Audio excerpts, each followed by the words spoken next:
청악산은 율곡이의 유청학산기를 통해 조선 선비들에게 널리 알려졌다. 이전까지 청악산 청악동에 대한 문헌은 찾아보기 힘들 정도다.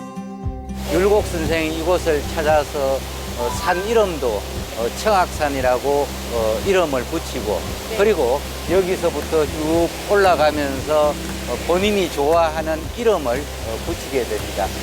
지금 도 위에 올라가면 무릉계라고 하는 바위 글씨가 새겨져 있습니다.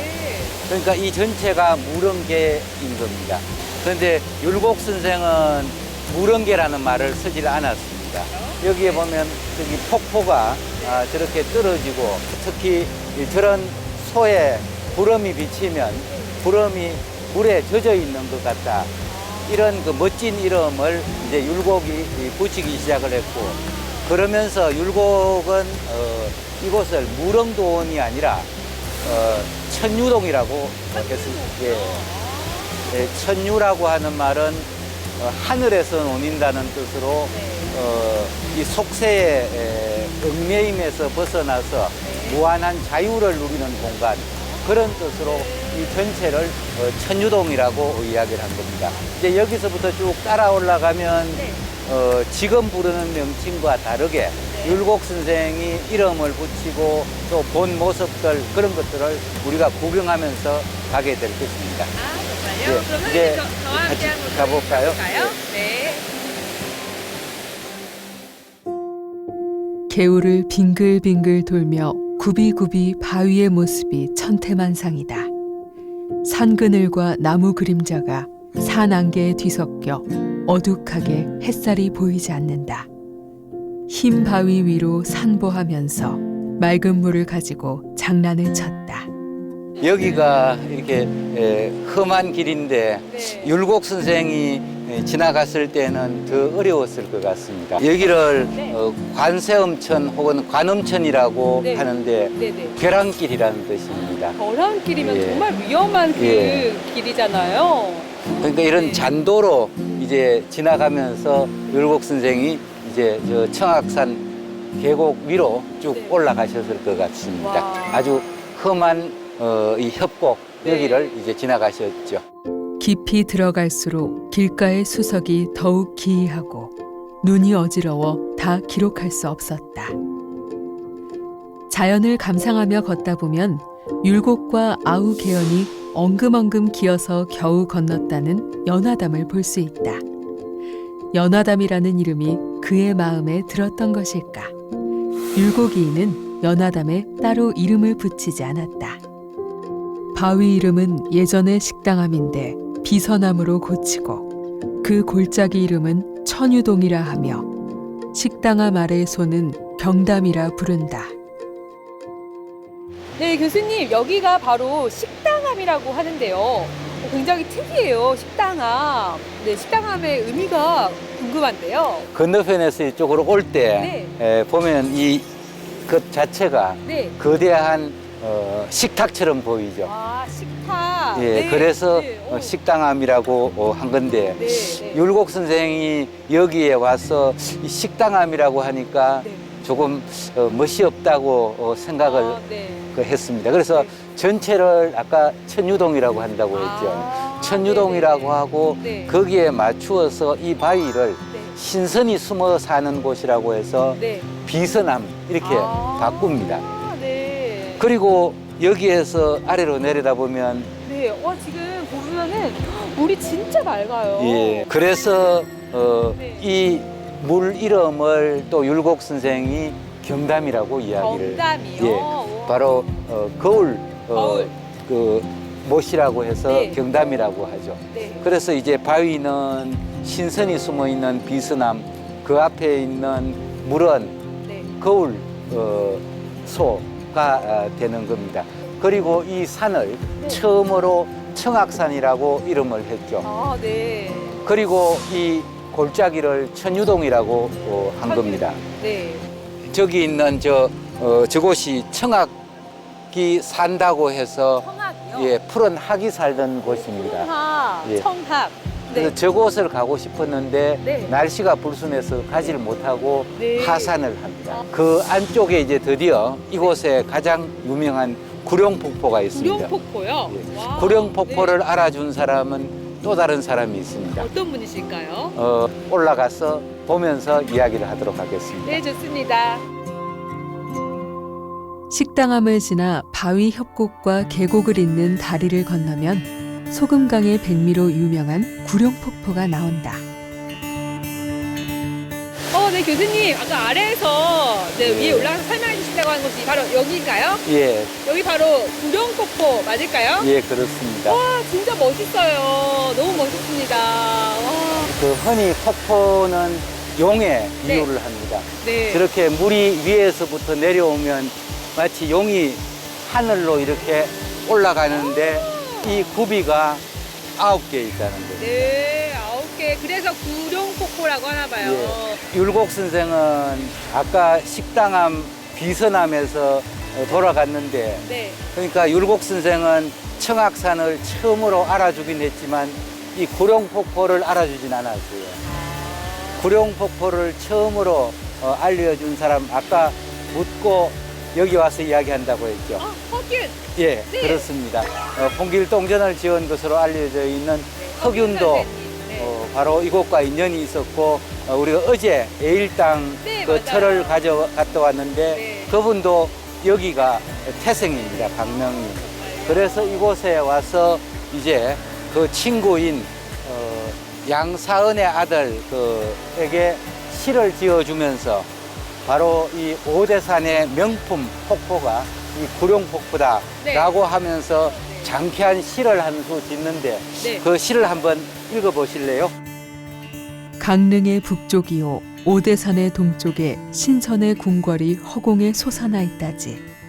솟은 봉우리와 나는 폭포가 골짜기를 이루는데 그 아래 구슬못에 9마리 용이 숨었다지.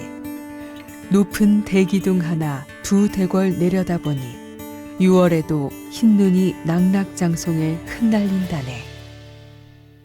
우리가 어제 이야기할 때 이 청악산이 사람들에게 알아줌을 받지 못했다고 했는데 네.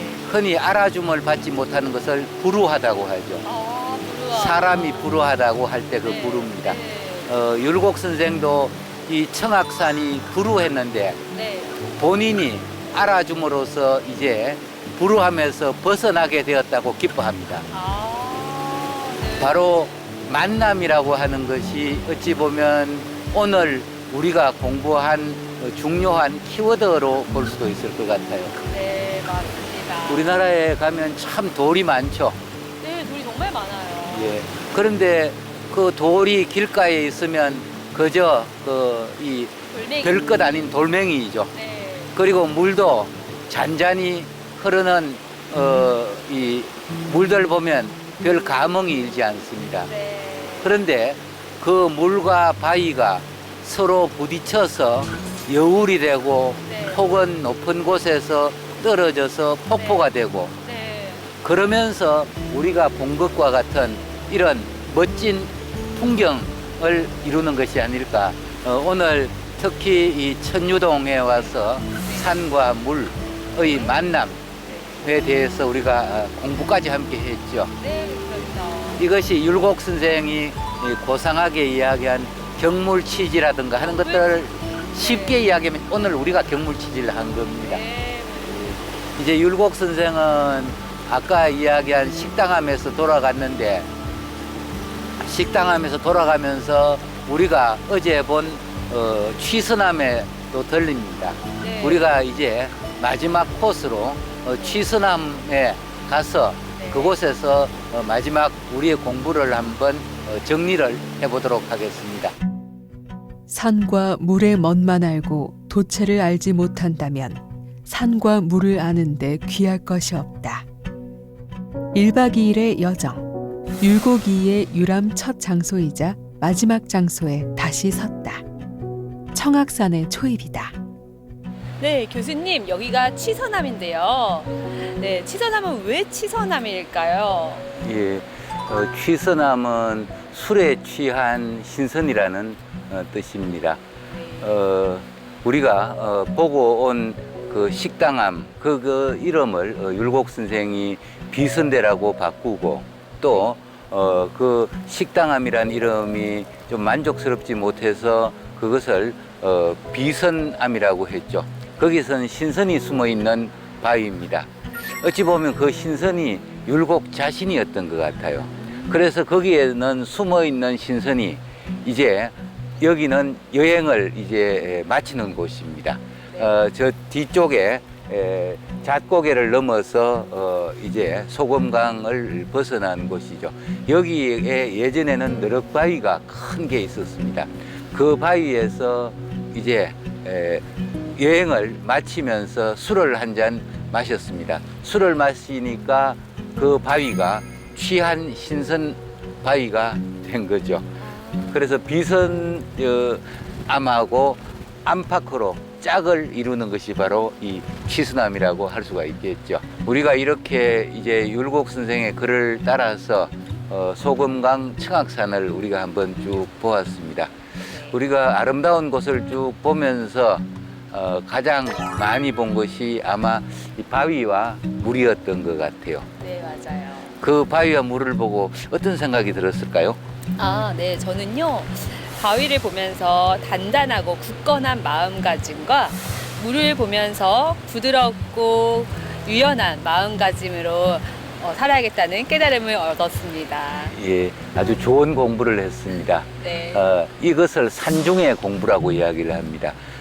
산중의 공부는 산이 높으면 그 높은 기상을 배우고 돌이 단단하면 그 강건한 마음을 배우고 물을 보면 물의 그 맑은 마음을 배우라는 그런 이야기들이 있죠.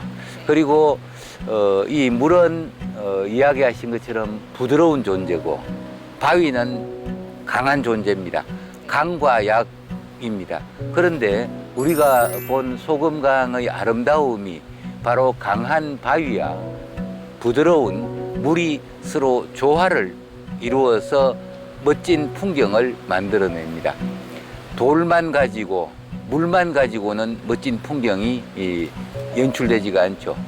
이제 율곡 선생이 산 속에서 공부한 뜻을 조금 더 확장시켜서 생각해 보면 현재 우리가 사는 이 사회가 강한 사람과 약한 사람이 섞여서 살죠. 그런데 강한 사람이 약한 사람을 누르는 것이 아니라 강한 사람이 약한 사람을 보듬어서 강과 약이 어우러지는 사회가 될 때 마치 이 청학동, 이 청학산 이 계곡처럼 아름다운 풍경, 아름다운 사회가 만들어지지 않는가 생각을 합니다. 이것이 바로 우리가 산에서 배운 공부라고 할 수가 있겠죠. 예전 그 선비들은 산을 찾고 물을 찾는 것이 산과 물의 아름다움, 그것을 구경하기만은 아니었습니다. 바로 산중의 공부를 하기 위한 것이었습니다. 율곡 선생의 그런 우리가 산중의 공부를 하기 위한 하나의 교과서로도 쓸 수 있을 것 같습니다. 이 청악산의 아름다운 물과 이 바위를 보고 강과 약의 조화를 생각한 것처럼 또 여러분들도 이 청악산에 오셔서 그러한 마음의 공부를 한껏 누려보시기를 바랍니다.